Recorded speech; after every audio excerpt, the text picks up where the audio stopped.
72வது தேசிய திரைப்பட விருதுகளில் தனுஷின் ராயன் மற்றும் கேப்டன் மில்லர் படங்களுக்கு விருதுகள் அறிவிக்கப்பட்டதைத் தொடர்ந்து தமிழ் திரையுலகில் பெரும் விவாதம் கிளம்பியுள்ளது. நடுவர் குழுவில் இருந்த கலா மாஸ்டர் மீதும் அவரது நியமனத்தின் பின்னணியில் மத்திய இணையமைச்சர் எல். முருகன் இருப்பதாகவும் குற்றச்சாட்டுகள் எழுந்துள்ளன. இந்நிலையில் நடிகர் தனுஷ் இந்த 2 தேசிய விருதுகளை பெறக்கூடாது, நிராகரிக்க முன்வர வேண்டுமென்ற கோரிக்கை அதிகரித்து வருகிறது.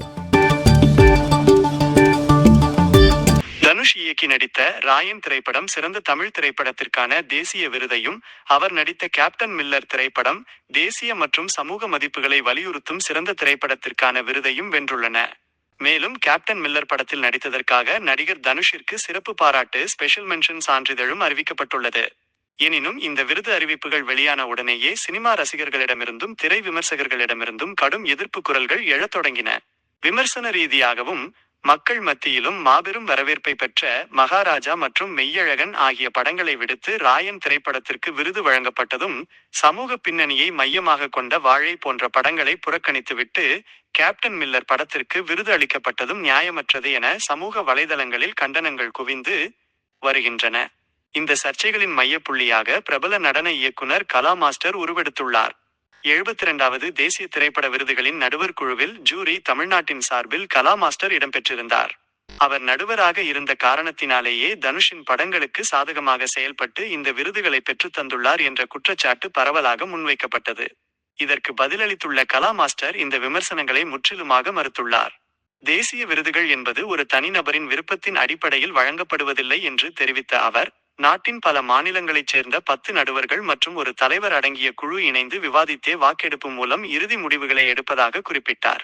தனுஷின் கேப்டன் மில்லர் பட நடிப்பை பார்த்து வட இந்திய நடுவர்களும் வியந்து பாராட்டியதால் அவருக்கு சிறப்பு பாராட்டு விருது ஒருமனதாக வழங்கப்பட்டதாகவும், மகாராஜா, மெய்யழகன் போன்ற படங்கள் மிகச்சிறந்த படைப்புகள் என்ற போதிலும் ஒட்டுமொத்த நடுவர் குழுவின் ஜனநாயக ரீதியிலான வாக்கெடுப்பின் அடிப்படையிலேயே ராயன் தேர்வு செய்யப்பட்டது என்றும் அவர் விளக்கமளித்தார்.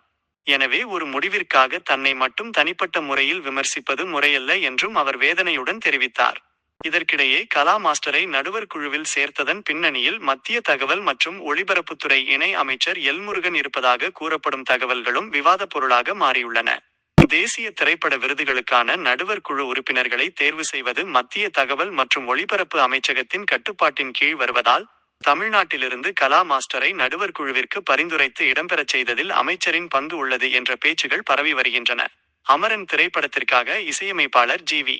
பிரகாஷ் மற்றும் இயக்குனர் ராஜ்குமார் பெரியசாமி ஆகியோருக்கு விருதுகள் கிடைத்த போதிலும், ராயன் மற்றும் கேப்டன் மில்லர் திரைப்படங்களுக்கான விருது அறிவிப்புகளும் நடுவர் குழு நியமனம் குறித்த சர்ச்சைகளும் இன்னும் அடங்காமல் தமிழ் சினிமா வட்டாரத்தில் தொடர்ந்து பரபரப்பை ஏற்படுத்தி வருகின்றன. அதோடு தனுஷ் உண்மையிலேயே மிகச்சிறந்த நடிகர். நடிப்பு அசுரன் என்பது தமிழ் சினிமாவில் அவருக்கு மட்டுமே மிகவும் பொருத்தமாக இருக்கும். எனவே தற்போது தரப்பட்டுள்ள பொருத்தமில்லாத இந்த 2 தேசிய விருதுகளையும் அவர் பெறக்கூடாது, தானாகவே முன்வந்து நிராகரிக்க வேண்டுமென்ற விவாதம் சமூக தளங்களில் அனல் பறக்கிறது.